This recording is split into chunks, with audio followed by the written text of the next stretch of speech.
بسم اللہ الرحمن الرحیم۔ السلام علیکم۔ پٹے ہوئی منہ سے ایک واقعہ ہے دوستو۔ ایک دفعہ ایک آدمی نے اپنے بیٹے کو اپنے پاس بلایا اور اسے پٹے ہوئی 2 موزے دیے اور کہا کہ بیٹا، میرا مرنے کے بعد دفنانے سے پہلے میرے پاؤں میں یہ پٹے ہوئے موزے پہنا دینا۔ بیٹے نے چپ چاپ وہ موزے لے لیے۔ کچھ دنوں کے بعد اس آدمی کا انتقال ہو گیا۔ اس آدمی کو غسل دینے کے بعد بیٹا وہ پٹے موزے لے آیا اور کہا کہ میرے باپ کی خواہش تھی کہ مرنے کے بعد اسے یہ موزے پہنا کر قبر میں اتارا جائے۔ لوگوں نے یہ دیکھا تو کہا کہ یہ بات تو صحیح نہیں ہے، کیونکہ مردے کو کفن کے علاوہ کوئی اور کپڑا نہیں پہنا سکتا۔ لیکن وہ بیٹا نہ مانا۔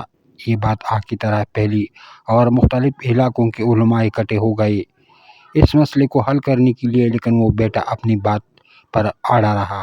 کافی دیر کے بعد ایک اور آدمی اس بیٹے کے پاس آیا اور کہا کہ تمہارے باپ نے مجھے یہ خط دیا تھا اور کہا تھا کہ میرے مرنے کے بعد جب سارے پریشان ہو تب یہ خط میرے بیٹے کو دے دینا۔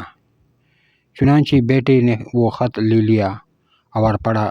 اس میں لکھا تھا کہ اے بیٹے، دیکھ، مرنے سے پہلے انسان کتنی جائیداد بناتا ہے، کوٹھیاں، بنگلے، گاڑیاں اور بھی بہت کچھ بناتا ہے، لیکن وہ اپنے ساتھ پٹے ہوئے موزے بھی نہیں لے جا سکتا۔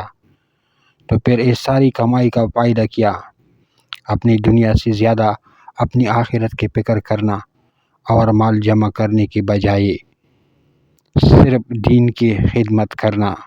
اللہ تعالی ہمیں عمل کرنے کی توفیق عطا فرمائے اور راہ حق میں اپنا مال صدقہ کرنے کی توفیق دے۔